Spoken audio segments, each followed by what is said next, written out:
Hello ladies and gentlemen, I am PANCZASU, the mighty mix spammer, and I make this particular videocast in order to discuss Save the Sowers mod, which is a mod released by the developers of Endless Space themselves, the Amplitude Studios.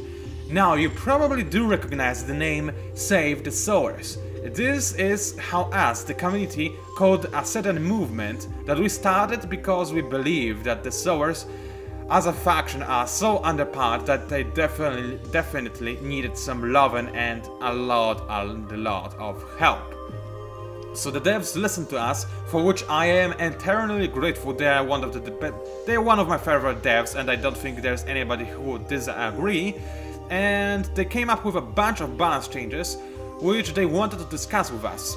So they didn't want to implement into the game just yet, so instead they released a mod with those very changes for us to test out. Me, Stephhawk and Sovereign yesterday played a rather lengthy game, multiplayer game obviously, with a bunch of AIs as well, to test some of those new features, and now I can give you my honest first impression opinion on those very changes. Keep in mind, this is only a single game and we have not even finished it yet because Stephhawk had to go, unfortunately. But, you know, it's my first impressions, okay? I think this phrase is self-explanatory. Also, unfortunately, this mod comes without any music. I guess it's a bug. There are a lot of bugs in this mod, but hey, I guess it is just a proof of concept. And anyway, what this means is that I will just play some Endless Space music from my soundtrack. Alright, so let's shift tab into those changes. Now what you see right here is Sovereign's post under the official announcement of Save the Sowers. So Sovereign put a rather lengthy comment under this post, and he commented on pretty much everything there is to comment. Now, I do not want you to just listen to my first impressions, I want you to also be able to read his, so that you have a more varied opinion on what has actually been changed in the game. Now, keep in mind, this is in fact a third time I'm recording this videocast, because my opinion already changed 3 times. So it's definitely something that can change quite often. Keep that in mind. As I said, it's my first impression. Alright, so let's start with faction trait. United Empire becomes 0 to 100% accurate, which will give 0 to 60% industry bonus. Just a slight buff to United Empire affinity. Nothing really to discuss over there. United Empire affinity needed this improvement in my honest opinion. Conversation improvement, buildings from 25% to 33%. Now, first of all, I'm not entirely sure if this is in effect in our very game, because if you look right now, it says that it hasn't changed on the tooltip. Now this might just be an interface bug, because keep in mind it's just a mod, not an official release.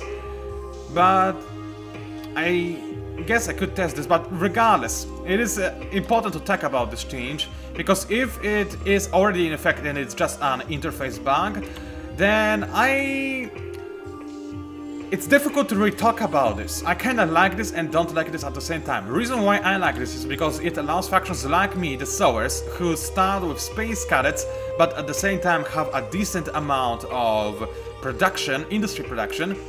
It allows us to catch up to races like the Sophons, which are great in terms of science, and does not be horribly behind. I like this thing quite a bit.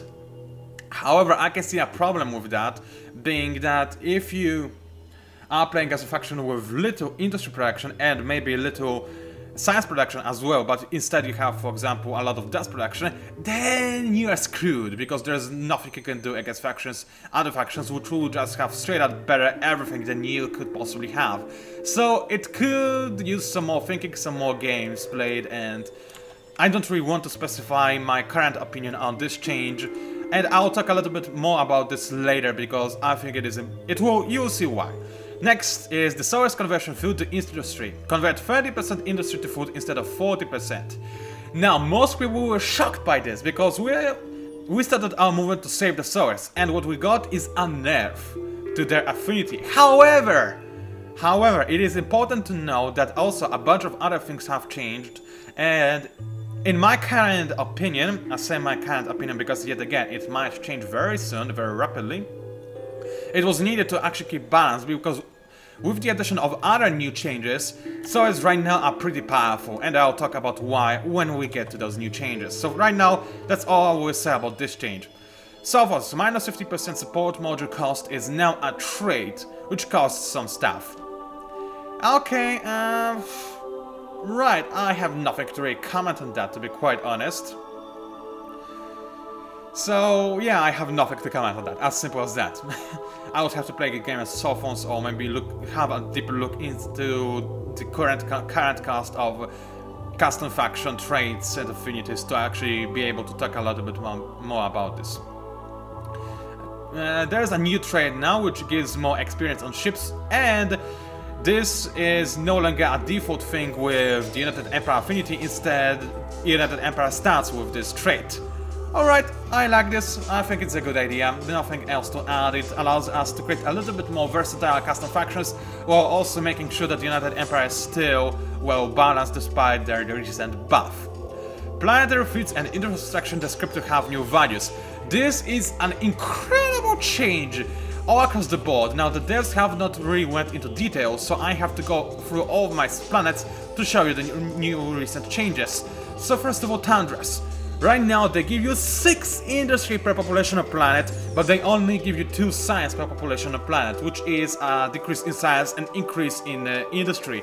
A very big increase in industry, I might add, which makes sowers much more powerful. Right now, if we colonize Tundras, which sowers often do, then with the amount of industry you get at the start, we pretty much never really have all of those food problems we used to have, and we still have a very powerful and flourishing industry. The downside is obviously the lack of science, which right now the only way for you to get a decent amount of science is to colonize Arctic or barren systems, or obviously also gas, heliums, or oceans, although now it feels like those tier 1 planets are much less viable, but I'll talk about this a little bit later. So big change to Tundras, in fact a huge change. If you remember correctly, 6 industry per population on planet.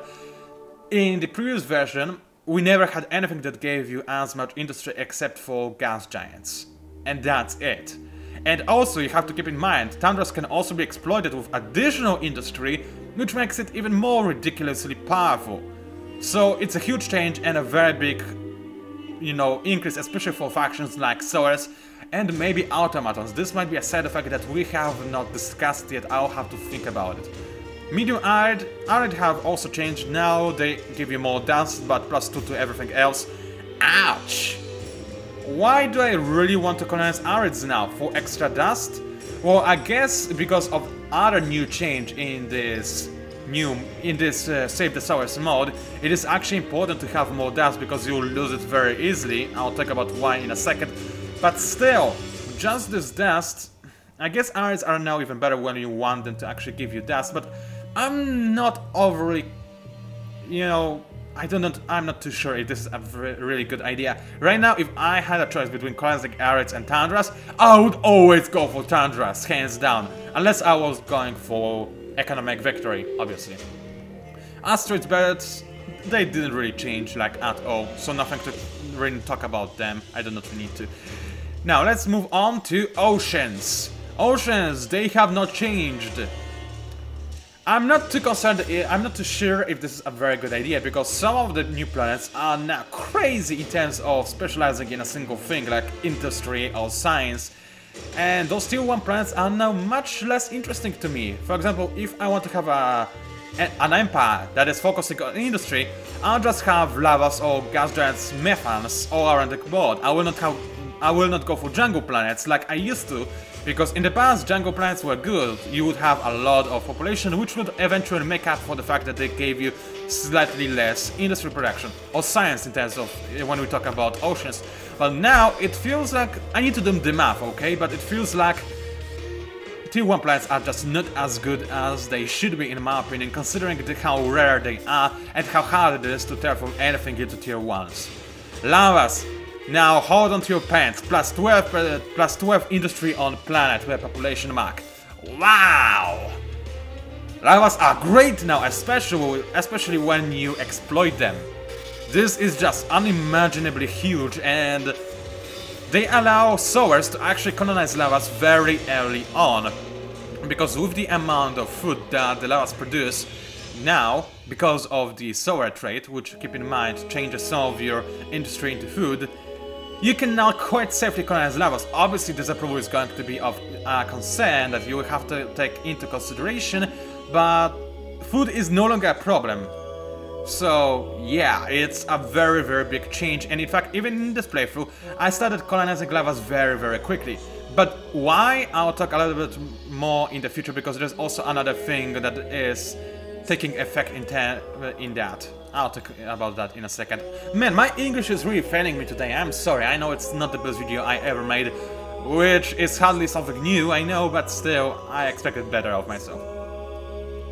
Anyway, what else is there? Jungle, yeah, I already discussed jungle by discussing oceans. Lavas, yeah, we talked about cold shower. Right, Arctic. Also, I know I have 3D replication plans of planets that are supposed to give me science.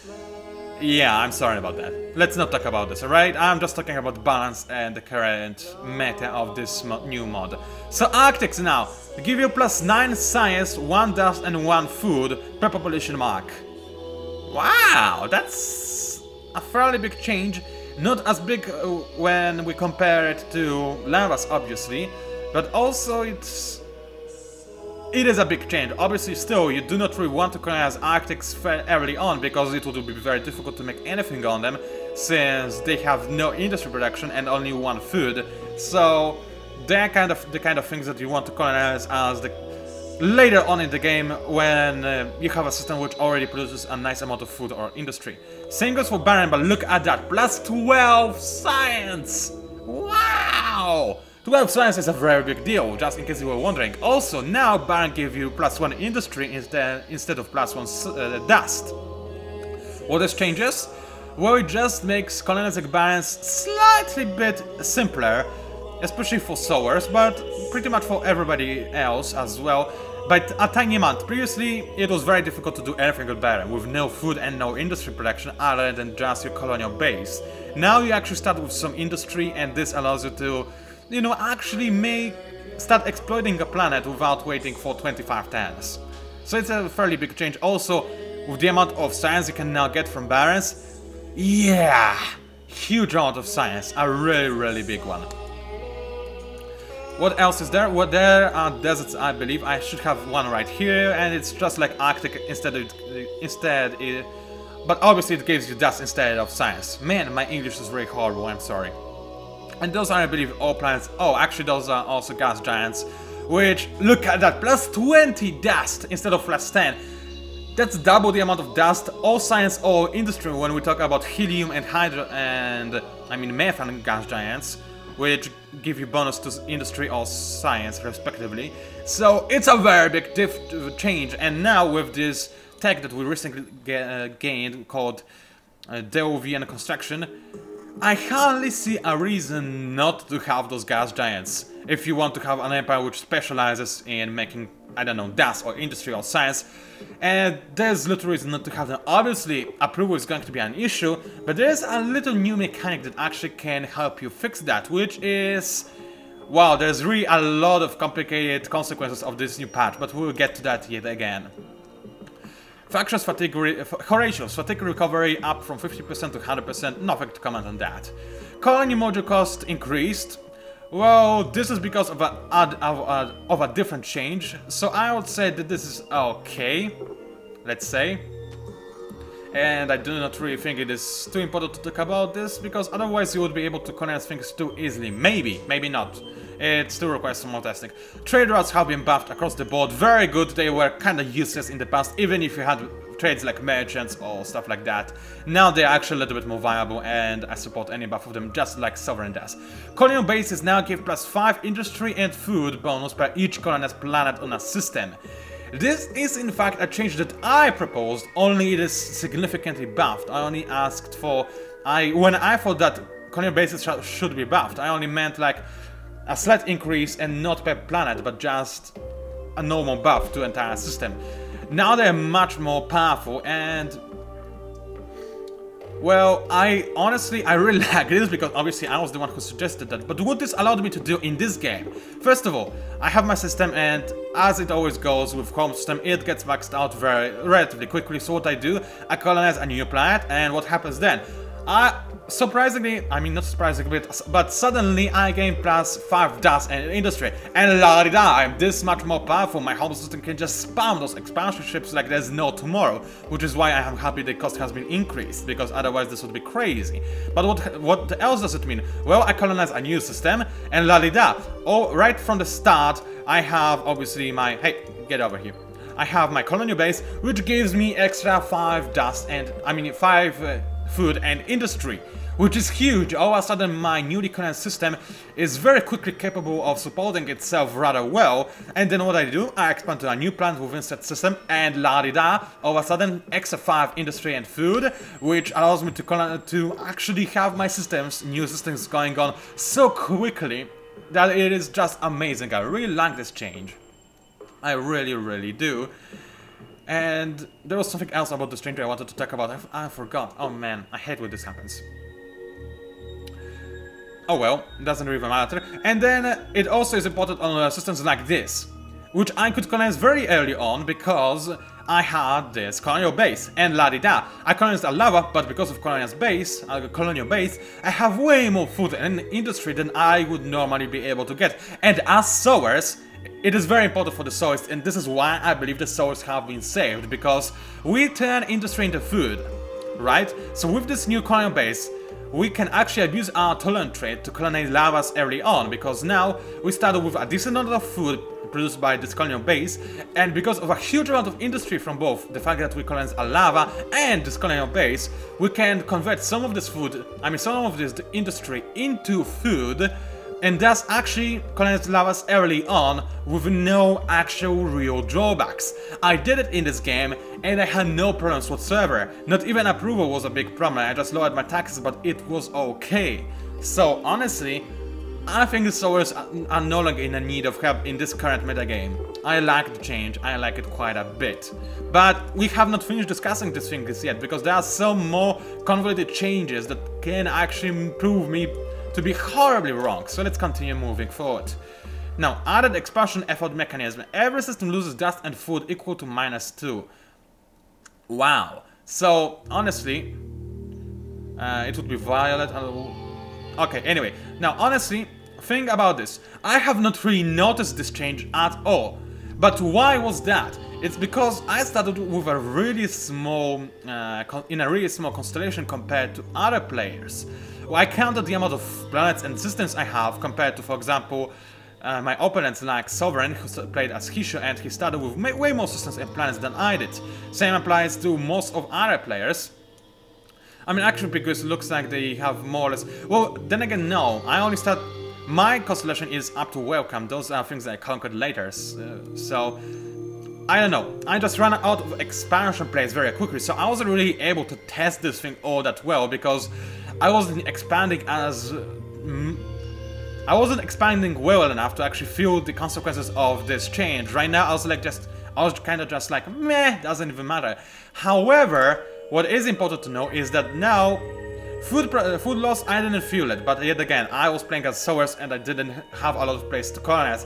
But the dust, I used to have some problems with dust. Now, I did colonize a dust nebula, which helped me resolve all of those problems very easily. I also had Garden of Eden, which helped as well. But honestly, I could imagine this being a problem, because you would lose dust very quickly when you try to expand fast. In fact, you would be forced, and I was forced in this game as well, to convert industry into dust early on in the game. I used Northern system for this purpose for a very long time, just to actually be able to have my economy going at all. Otherwise, I would just have a total economy meltdown if you can melt down an economy, but I think you know what I mean. However, this sped up with the change of... where is it? With the change of conversion improvement from 25% to 33%. I guess those two things kinda nullify each other a little bit, so that now, yes, you do have more problems with dust, but you can convert dust industry into dust much more efficiently, and thus maybe you are able to overcome. So maybe it's a planned feature by the devs to make us actually use those conversions earlier on in the game instead of just only in late game. And also it would encourage us to go for more dust instead of more science, which is what everybody was always going for, because science is more important than dust. And now it is actually important to go for this dust conversion. So I don't know, I have to think more about this change. I'm not negative about it, I'm not too sure if I'm positive about it either. Now this is a big change. Science is now released by half on systems outside the Empire, just like dust is. This slows down the game by quite a big amount as well. Yet again, I didn't feel it all that much because I wasn't able to expand all that well. Only when I started actually going to war I was able to gain a few extra systems which I wasn't able to get earlier on. But I imagine for people like, let's say, Sovereign, who had to fight, who had a lot of room to expand and could suffer quite heavily from this thing. Yeah, I can imagine this slowing the game down quite a bit. And this is indeed, we played this game on fast and we were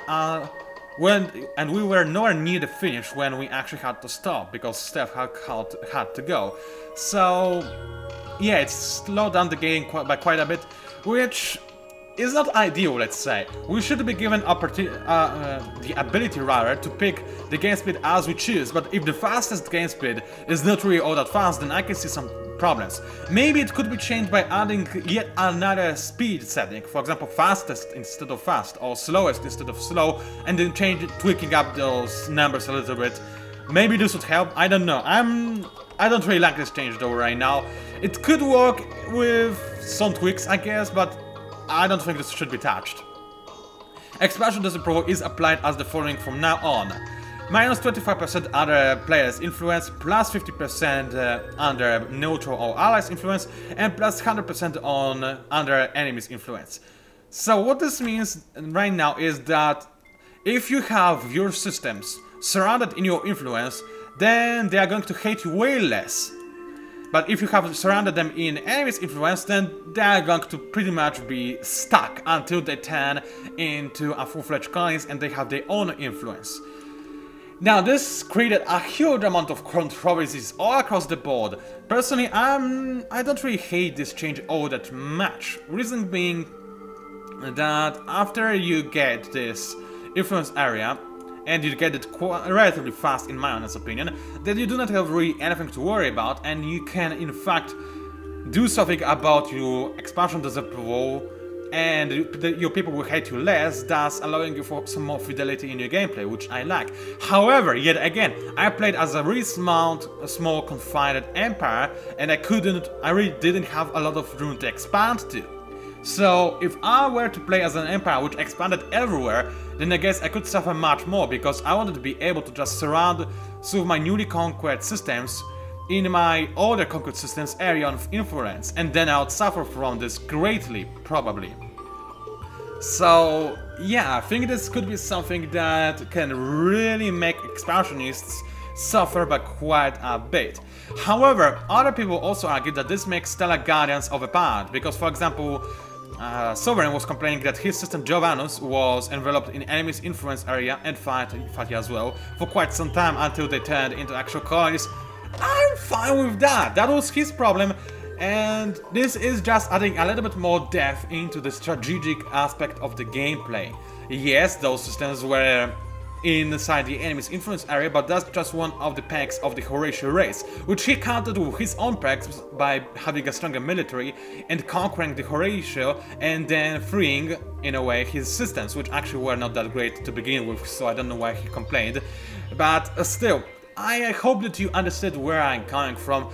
Stellar Guardians, yes, the cost should be increased, but other than that, this is not really an issue. The thing that is an issue is when you have a rapid expanding empire and there's no way in a million years you will actually be able to surround it all in your own influence areas. Then it could be a problem. So I don't know, maybe this could be changed by making outpost turns into colonies faster, but this is another huge balance change in addition to the ones we already have, and this could ruin the gameplay instead of fixing it. So we're really in kind of a swampy territory right now, if I can call it a swampy territory. It's difficult to talk about the balance right now because it has changed so much. A single game is not enough to actually determine whenever it's a change for good or bad. Up-to-date cost of faction traits, I could not really go too deep into that right now because honestly, we played as the normal factions and I don't know how much it changes things for custom factions, so I have to take a deeper look in that. Right now I don't want to discuss this because I don't really know too much about the consequences of this. Modified AI building parameters, I'm all up for modifying AI, it needs to be better because it will be more fun this way. I'm all up for that. Other race traits balancing changes. Well, I have had a quick look through that. Now, Sovereign is complaining about the fact that Cycle 1 technologies cost 6 while Cycle 2 costs 3. I'm okay with that because this encourages people even more to go for those technologies that you would get later on, and it encourages people to spend their trade points on those things instead of something like, for example, entrepreneurs or things like that. So I don't know, I kinda like this. But then again, I did not have an extensive look through those affinities and I cannot and do not really want to talk about them all that much. But there we go, those are the changes in this mod in a nutshell. I wanted to make this mod, videocast, to discuss this mod a little bit with you, and if you have your own opinions and want to discuss them, then I encourage you to visit this not this website, but to go to this link. And because this is where we have our discussion going, this is where the devs asked us to talk about those things. Which could help. I mean, this is, keep in mind, mod. The devs made this because they wanted us to have actually, you know, our own opinion and voice our own opinion on what we think should be changed and whenever we like this or not. So it's really nice of them, and we should really not just ignore this opportunity and make the most out of it. So please, think twice about complaining about those new changes or flaming the developers because they work hard for us, and if you have anything against this, then quite frankly, I despise you. No, I don't care, never mind. I hate you and I want you gone. There, I said it out loud. You should appreciate the hard work the developers went through, and I'm okay with disagreeing with the changes. I myself have some problems with those changes, but that's why they made this mod, to help to listen to our opinions. Right, I'm repeating the same thing over and over again, so I think this is a good moment to stop this videocast. So yet again, feel free to voice your opinion on this website, or rather on this article page, which I'm going to link you in the description. And I think that's about that. Keep in mind, what I said were my first impressions after a single multiplayer game. That's nowhere near enough to actually have a valid opinion of this mod. I just wanted to make a quick, which actually wasn't all that quick, video to cover those changes for those of you who are not really following the developer's blog. So anyway, it was PANCZASU, the mighty mix spammer. If you somehow managed to enjoy my horrible rambling with horrible English, then please like this videocast, maybe even subscribe to my channel, and also feel free to, you know, comment under this videocast, although it is more important that you comment, you know, on the article page, which I'm going to link you to, because the devs need to listen to our opinions. It's very important. Thank you for watching, and I'll see you online.